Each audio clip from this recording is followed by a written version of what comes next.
You can click right here and get Stuckmanized. In 2013, I did customer service for Netflix, and I have this core memory of this one specific week when I was at work on break. This was back in 2013. I remember binging Chris Stuckman's Hilariosity reviews and just cracking up because, you know, that was my first time seeing anything like a Hilariosity review or a CinemaSin, and that's just one of the core memories I have of watching his review. So it was cool seeing his directorial debut, and he's been talking about the movie since 2020 or before that. I don't watch all of his reviews anymore, but I still catch one every once in a while. I thought Shelby Oaks showed promise. There were flaws, but there were things I liked about it. The first 30-40 minutes were pretty great. I remember like 15 minutes in, I thought to myself, wow, like this is better than I expected. But he mixes found footage style with, like, you know, regular cinema style, like a regular movie. And that aspect of it really worked for me. I thought that was really cool.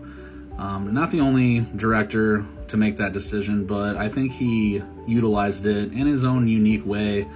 Lots of callbacks to early YouTube, you know, back before there were ads. Man, do you remember that?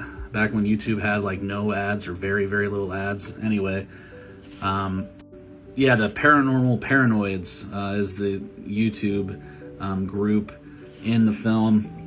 And, you know, I'm not going to go over the whole premise of the movie, but someone goes missing and the sister 10, 12 years later, or somewhere around there, is looking for her.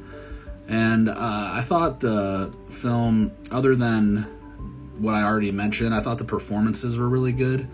I thought the cast stuck out.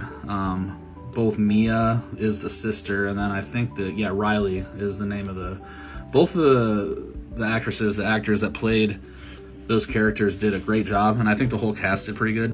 The movie looked great. I thought the cinematography, you know, it had a really nice look to the whole thing.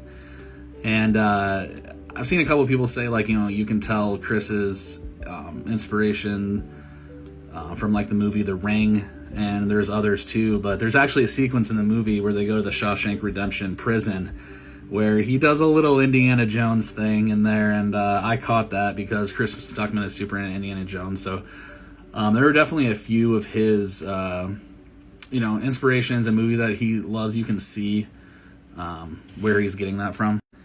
I'll go over. I thought the script could have been better. There were things about the script that I thought were fine, that were good, but there's a couple parts that didn't really land. Thought the dialogue was a little lazy in parts. Like I said, not the whole thing, but parts of the dialogue were a little lazy for me.